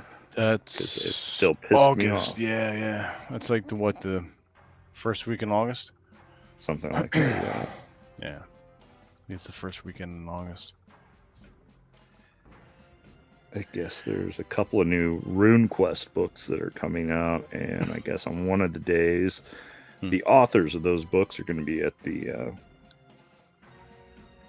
booth and doing autographs. So I've already made arrangements to hopefully acquire those from someone who's going to be there, but because I've still got my connections. But I cannot bring myself to give Gen Con any money. They have just kind of they've pissed me off, and once they've pissed me off, I tend to stay pissed. Now, if I get a job offer to work at Gen Con to do something, then I will go, because I will be paid to be there. But as far they pay your room and board. I live here, so it's okay, that's true. Yeah, so driving to Gen Con is not a problem. I had no idea you were that close to the convention center. Yeah. Well, I mean, Indianapolis and Indiana are just not that big, so unless I'm in one of the like Columbus or Kokomo or something like that, then it can get to be a bit of a drive to downtown Indianapolis. But living in the city, it's or very close to it, it's not a bad drive for me. And having grown up here, I know various shortcuts, so I know ways to and from, and I know patterns and where to park and all those sorts of things to make attending the convention fairly simple. But I just cannot bring myself to give them money. I've even had people offer to buy my badge so that I would attend without having to pay, so that my pride would be intact. You're still paying in a different manner. Yeah, exactly. And it's like, no, I'm still getting money. It's like, if you buy my badge for me, they're still getting paid, and I don't want them paid, not for me. So, like I said, if I'm working there for one of the gaming companies, that is a different matter altogether. And I would do that then. But I don't want to give them money. I don't want friends, acquaintances, lovers giving them money on my behalf to get me there, because it's just no. That's bullshit. Yeah. So.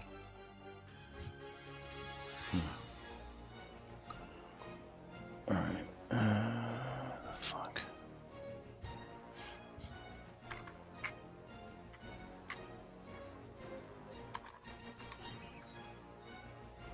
That's too large, I think.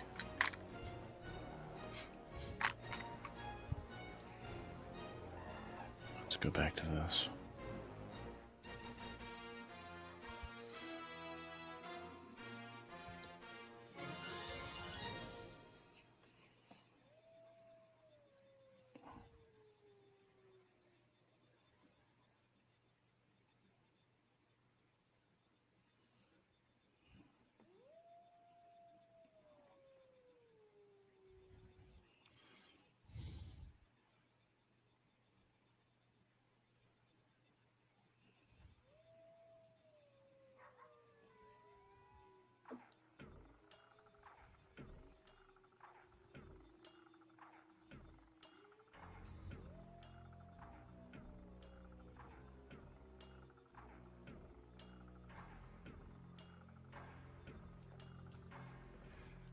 Came out Jersey's restaurant near Carmel.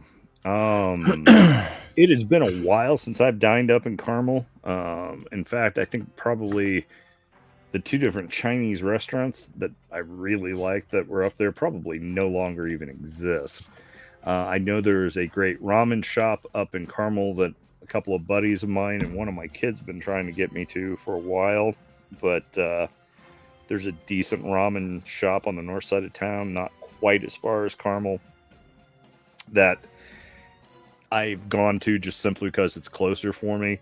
And the only even remotely Jersey's type restaurant I can think of is like Jersey Mike's, which is a sub shop, which I've had Jersey Mike's before, but so I'm not sure. They're everywhere. Yeah. They're here too. Jersey Mike's. So Jersey's restaurants near Carmel. That's my brother. Huh. I'll have to check into that, Blake.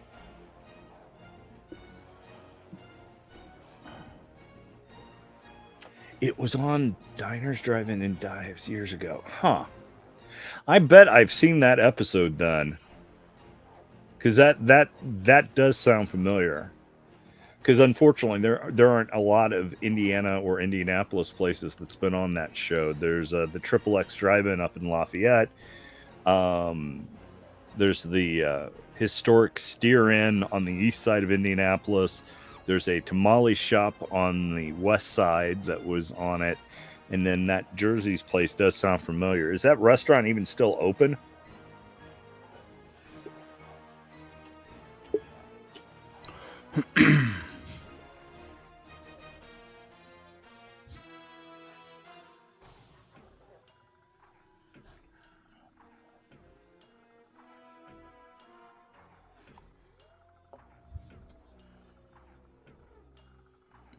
I'm sorry to hear that.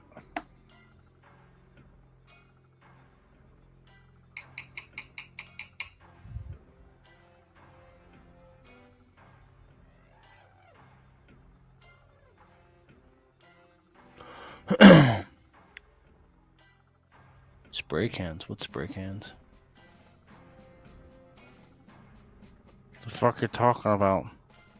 I will use gloves if I'm dyeing leather, because the leather dye will get on your hands. It will dye your skin, and it will look like Al Jolson in The Jazz Singer. So for that, yes, I will wear gloves. For painting miniatures and most other things, yeah, I did that reference just for you because since you're not on Twitter, you're not posting that Al Jolson picture every other day. Actually, right? Several times a day. I love that photo. I know. It's one of my favorites. And so many people don't get it. Oh, that reminds me. So many people are idiots. Speaking of Al Jolson, this theater we went to, they always show a classic cartoon, usually Warner Brothers, before the start of the main feature. And today's was a classic Warner Brothers where the character's name, this dramatic Al family had. Oh yeah, kids. Al, as in Al Jolson, O-W-L, yes, yeah, and he goes to the radio show that has yep. And his father doesn't want him to be a singer, and at the end he winds up joining him. Yeah. Yes, that and he auditions for a rabbit named Jack Bunny. Yep, as in Jack Benny. Right? Benny, which you and I, of course, get. I was explaining this stuff to my 8-year-old son. It's like, I know this isn't going to make any sense, and these names aren't going to, but this is why this is funny. There's a person named Jack Benny. There is a person named Al Jolson, A-L, not Al, O-W-L. And so I'm like explaining this stuff to him because I know he's just never been really exposed to that. Yeah. Where you and I, growing up in the 70s, were somehow exposed to all that stuff. So we knew things that were, 50 plus years before our time. We had references and frames of reference for all that kind of stuff that the kids now, because there's just so much crap out there that it's like lost knowledge. It really is. But it was funny listening to all the adults in the audience laughing, the ones that were old enough to get those jokes. But I absolutely remember that episode from being a kid. Mm-hmm. And he, despite not getting all the references and all the jokes and stuff, really enjoyed it too. And I'm looking at it and it's like, gosh, the time and effort and artistry that went into making that short cartoon. Oh, yeah. That it just does not exist in animation now because that stupid, ugly Cal Arts, whatever animation style. It just, yeah. Well, I'm very sorry to hear about your brother's health, Blake. That's yeah, that sucks. Yeah, definitely. Yeah, Kristen, you're absolutely right. The dyeing leather is a totally different story. So I mean, that's like I said, if you're spray painting cars, if you're dyeing leather, I understand all that stuff. You're painting miniatures. It's like, oh my God, don't be a pansy. You don't need protection for that. Who's using protection for that? Chris was just sharing some stories about some of the stuff he's seen people doing. Oh, okay. Yeah.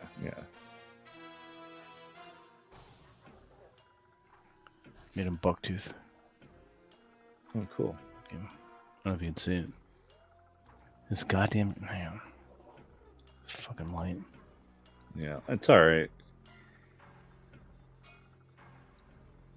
I was going to say you may need to take some pictures and post them on Twitter. I can post them on my Instagram. I know you. Yeah, you definitely could post them on Instagram. Yeah, and I probably will. But the Instagram is private, only for people that I know. Yeah. To keep out mentally ill family members from finding out what I'm doing. Mm-hmm. So if I know you, or have interacted with you in the chat, and I see that your handle comes up as something I recognize, I will lower the drawbridge and accept your follow request. If not, then you're a shit out of luck. And my Instagram is most interesting.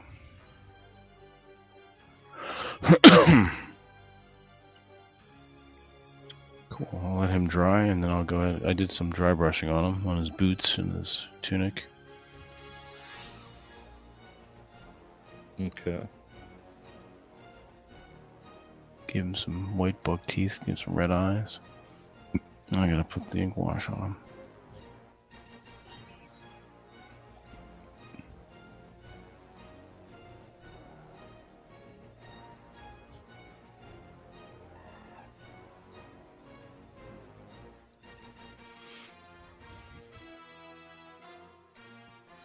Well, Rollo posted something on Twitter 2 hours ago. I just got his email newsletter article. I thought it was him responding to us. That's the script. When men are tamed, women lose.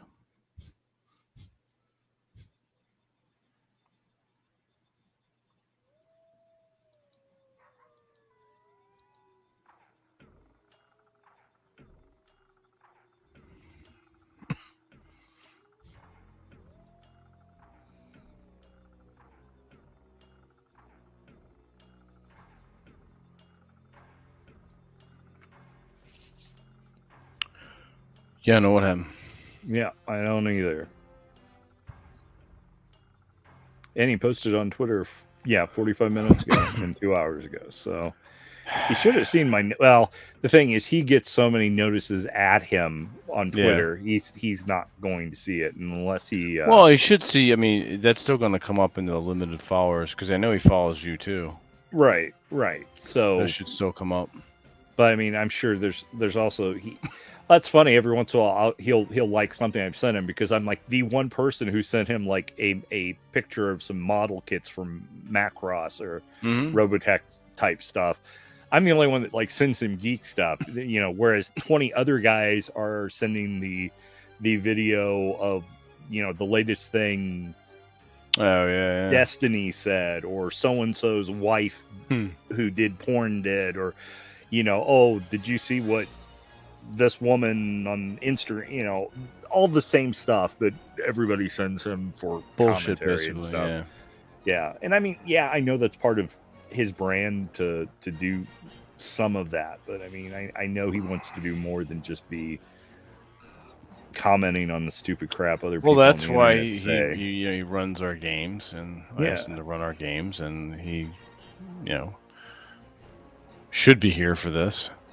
Mm-hmm. So there should be what a break from all that shit. Mm-hmm. So,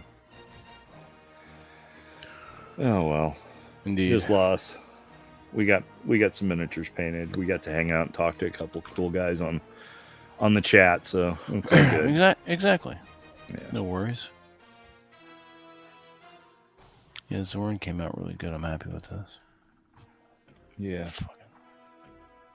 How's yours come along? Yeah, they're coming. They're getting a little bit further along. It's not going to be too much longer. I can do the highlights and stuff, and then probably the last thing I'll do is the canopies on the cockpits. Most of the main parts have gotten their base coats done, so that's cool. Now I can do some washing and highlighting, and then there's still. I need to finish off the backpack and stuff. I don't know that I want all that. I'm thinking I'm going to go a gray with the backpack. I mean, I did the gun in black, but I'll probably do the back in gray. A darker gray, and then it'll be about ready. Cool. Thinking about doing some using the metallic blue to do some highlights and maybe some of the upper pieces of armor on him. There you go. That'd be cool. That'll be part of my lance. And then, God, eventually I need to get back to finishing off these Klingon ships too. There. Oh yeah, I remember you working on them months ago. Yeah, so I've still got. But chances are I will be playing BattleTech, FASA or otherwise, a lot sooner than I probably will be playing FASA, Star Trek, or Starfleet Battles. But Anyway.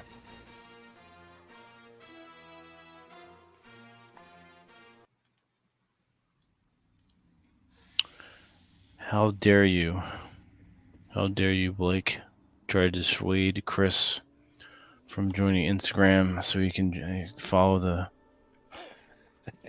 Dennis Malone account, aka Masculine Geek, on Instagram. The how-to debauchery on the MG Instagram site is well worth it. Absolutely. All kinds of good stuff there. Mm-hmm. Cigars, alcohol, tits, interesting anecdotes, and text examples. My bike adventures. Yeah, because you post some videos from some of your bike rides. You post some videos of some of your discipline sessions with certain rather nicely built female companions. So I mean, there's a wide variety of stuff there. Exactly. It really it appeals to a wide variety of interests. Yeah. Whereas if you follow the Robert Kuzlin Instagram, you're basically getting pictures of toys and RPGs. Well, that has its place too. Yeah. So. Yep. Vince is very kind in sharing his receipts and his expertise. I am very much, if you're not picking up my tab, you don't need to see my receipts. So. Well, I figured I'm talking about it. And people have asked me to be on their shows. I even was on Modern Life John's webinar series. Mm-hmm. Back in 2020, January 2020. Yeah. Yeah. Did some mummification on one of my girls at the time, as an example. Did a BDSM 101. I'm actually doing another BDSM Q&A and 101 course for Thor. Mm-hmm. Thor's private dragon ship. Yeah. You also did something on with Rob Says, a special with Rob Says. I did one with Rob. I did one with Come On Man Podcast. I did one with Red Hawk, Man's Hour. I did something with... you also did a very special MG Masculine Geek Fortress meeting for those who were members. That was the quietest I have ever heard the group in the Fortress gathering ever. It was like you could have heard a pin drop. Yeah. It was... I had one of my girls strapped to the discipline bench, and I was displaying and going over proper flogging techniques and sadist techniques. Mm-hmm. So, yes. And by her cute little noises, you could tell she was enjoying every moment of it, especially knowing that there was a group of us watching. Correct. Every little bit of pain or humiliation or whatever you did, we were watching it. We witnessed it, and she knew it. You could tell she knew it and was enjoying every minute of it. Absolutely. So, for those who are members of Masculine Geek Life, the moments like that, you definitely get your money's worth. Yeah, there'll be. I mean, it's a good gathering. So much so, the idea is caught on so much so that we've inspired others to do the same thing. Mm-hmm. I was on Come On Man Podcast, and I talked about it a little bit, and then he was actually on as a guest for the Fortress gathering. Mm-hmm. And he's like, "Wow, this is a really cool idea." So that asshole stole it from me. Right. Fucker. He's like, "Oh, good idea is a good idea." It's like, I called him out on Twitter. Mm-hmm. I was like, "Now you're just ripping me off." It's like, "Well, a good idea is a good idea." I'm like, well, you could have waited at least a couple weeks or more before you unleashed it. Yeah. You fucking dick. I like Paul. He's cool. Yeah. I'm just busting his balls. But yeah, he calls his the happy hour hangout. Mm-hmm. But his is not as long. Ha! Get it? His is not as long. We go for 2, sometimes more hours, and we have really cool guests. Yeah, isn't Brian going to be joining us again to talk more cryptids and UFOs sometime in the near? Yeah, you missed it. It was this past Saturday. Oh, it was this past Saturday. Okay. Yep. Yeah. Slacker. But we have a bonus Fortress gathering on Tuesday, the end of the month on Tuesday. Okay. I'll get you that. It's everything's posted on the website too. Right, well, right. Yep. For the members, it's posted on the event section. And we have a forum. You get access to the private Telegram, which is fun. Mm-hmm. Okay, so he's got a good wash on him.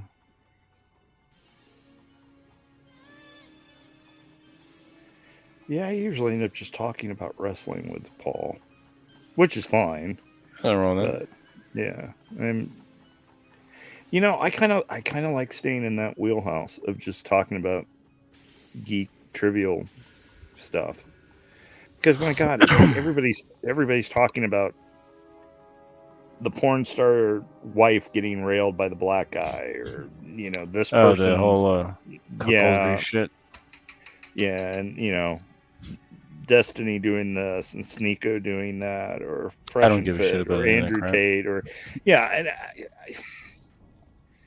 I don't feel the need. What am I going to add to any of that? No, I feel the same way. I mean, it's not my gig. Masculine Geek has never been that, and we never will be. So it's just the way it is. No. And I'm proud of. Which doesn't mean we don't talk about red pill type stuff or guy. Well, no. We look at the world through a red pill lens, absolutely. But we also spend a lot of time giving each other shit. Correct. Especially certain people. Like Cappy and Rob. Oh my God! I do miss Busted. It's funny because he reached out to me. He's like, what's your new Twitter handle? And so I texted him back, Bupkis. He's like, what, Bupkis? I'm like, yeah, I'm not doing Twitter anymore for now. I'm not going back to it. You're shit out of luck. You make fun of me on Instagram, and I'll make fun of you on Instagram. Mm-hmm.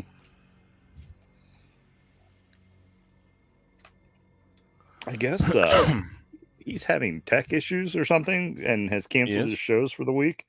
Yeah, he I believe that's what I saw on Twitter, and I think he may have even posted a short video on Instagram or something like that about that asshole consulting's taking the week off because of the storms or something. Oh, he's got some rainstorms coming through.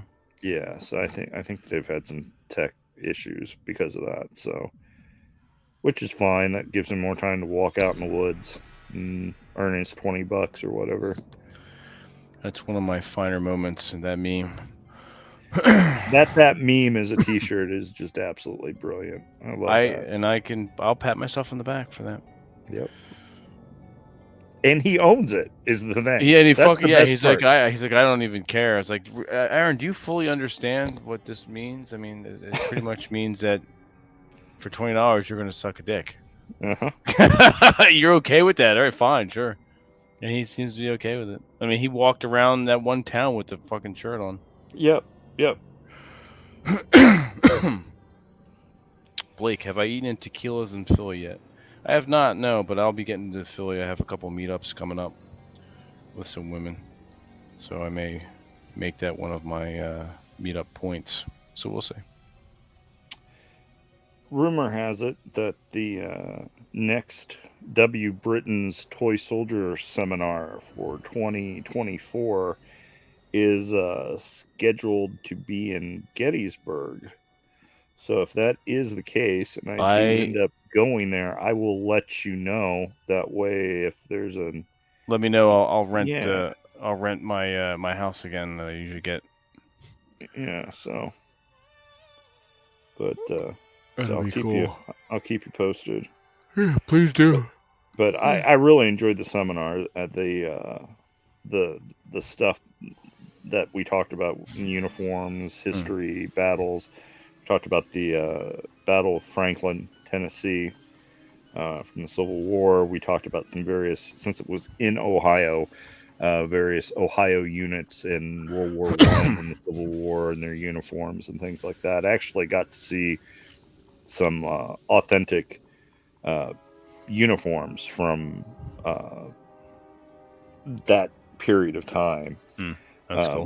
which is always cool to see those old uniforms and hats and weapons and things like that. And plus, I ended up acquiring quite a few new toy soldiers. I won a silent auction, which got me a bunch of Dutch troops from the Napoleonic era, and that I didn't have. And I also won a colonial drummer from the Continental Army, and there was an exclusive toy soldier for the seminar, which was a flag bearer from a Ohio regiment in the Civil War. So that cool. was very cool as well. I'm rather fond of my toy soldiers, which kind of ties in with all this in that they are basically miniatures, just in a much larger scale. And these beauties come pre-painted. Trying to see if I've got one handy. Yeah. Don't know how well this will focus. No, I don't want to pull that one out.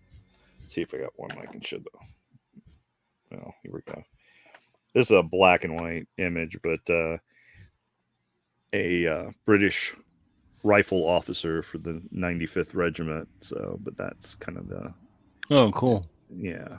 So a green jacket, which for those of you who have read any of the Bernard Cornwell Sharp's Rifles books, or seen the TV series starring Sean Bean in one of the few roles where he didn't actually die. Right. Yeah. Very fond of the riflemen, British rifles. But anyway, so yeah, lots of cool stuff. So I really dig my toy soldiers. I need to... As well you should. Yeah. Want to set up a really nice table display to reenact some battles and stuff, but I need to... I'm trying to decide where I want to even put that. What I want to move. Or if I just want to buy another house. It's even bigger than this one. There you go. Yeah. I love Aaron's concept of minimalism. I mean, there's a lot of wisdom to that, and practicality and stuff that we've even talked about. You know, the whole, what was it, the movie Heat with Al Pacino? Oh, yeah. Yeah, nothing you can't leave with in like 5 minutes, kind of that kind of concept. And so, I mean, there's a lot about it I really like and really respect. I can only do that to a point, though. Yeah, I like my stuff. I'm like an old dragon. I like having the stuff. I like Your having hoard. my CDs. It's CDs nuts. Yeah, exactly. Aaron, CDs nuts. So, but yeah, I like having my stuff. It gives me I agree. pleasure. You know, it's fun to sit here at my desk, play with my toys. Right? Yeah. I'd say you want to talk about receipts. I know I've still got it. I've got a picture post-coitus of this one girl. She's all naked and dewy, got a pillow up in front of her, laying on my mattress on the floor, futon bed I had in my first apartment. And right behind her, along this ledge, is a row of classic toys, including a vintage Star Wars Death Star playset. So nice. It's like, you know, genuine desire. She had sex with me on the floor in front of a vintage Death Star, and she still had sex with me. It can be done, gentlemen. You know? As the Death Star looked on, yes. Yeah. So, Blake, you suggested that. I don't think you suggested it 2 years ago. You suggested that around the time that I think that Jack was coming to Philly with Rob. I think. I could be wrong. Whoever, don't give me any shit. Look, you. I'll get there when I get there. A masculine geek is never late, nor is he early. He arrives precisely when he means to. See, But this thank all you, sounds that sounds familiar to me. I haven't been doing this with you for 2 years yet. So I mean, right? I mean, if I remember him saying something about that, it can't have been 2 years yet. Well, I think it's possible. I know he suggested it in the comments, right? In regard to something else, but I could be getting things crosswired. Mm-hmm. But I'll eventually get there. Hey, look, if you like it so much, get your ass up here and we'll go hang out there. God damn it.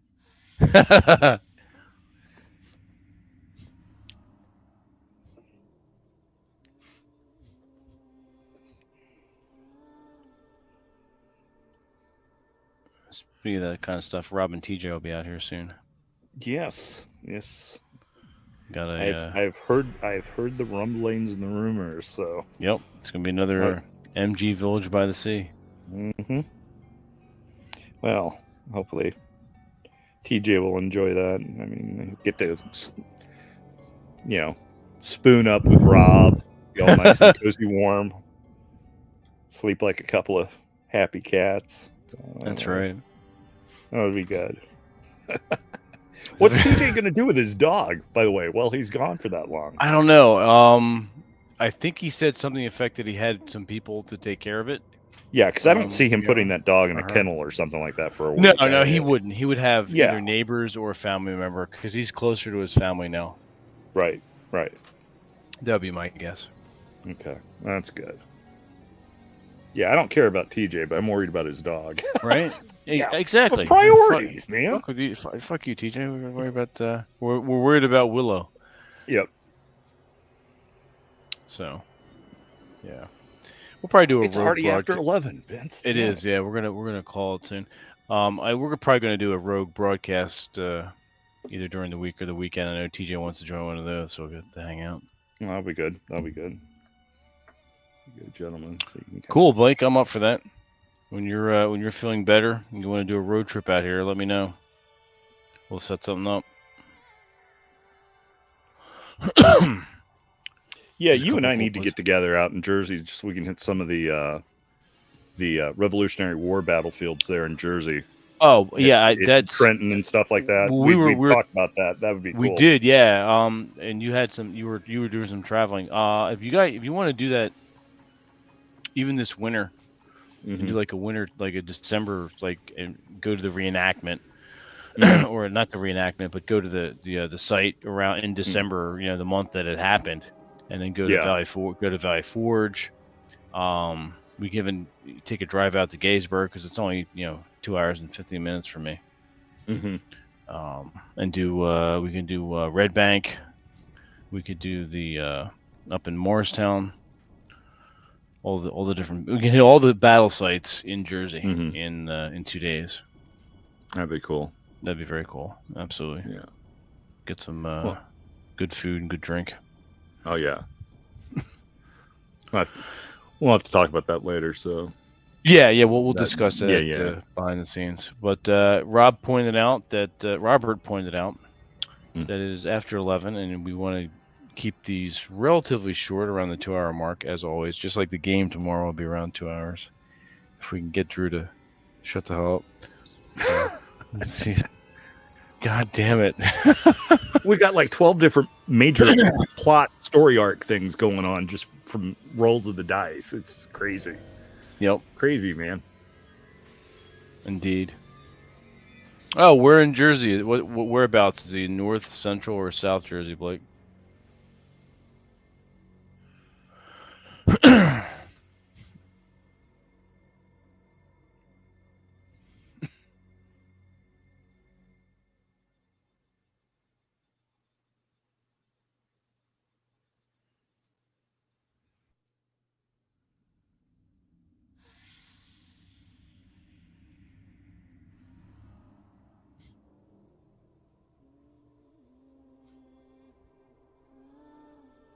Is Red Bank his answer? Oh, Basking North Ridge. Jersey. Basking Ridge. That's North Jersey. Okay. Yeah. Yeah. All right. Cool. So, well, everyone, thank you for joining us, Chris, Blake, and the few others that are maybe watching and watched in the past. Always a pleasure. Always fun to do these. We'll have to do some more as the months progress. And then, as we were talking about earlier, tomorrow is our AD&D campaign with DM Mr. Drew Bay. So look forward to that. 9 p.m. Eastern, as always. And let me cue up our outro music. Turn this shit off. All right. Until tomorrow, enjoy your evenings. Sleep well. Enjoy on Wednesday evening.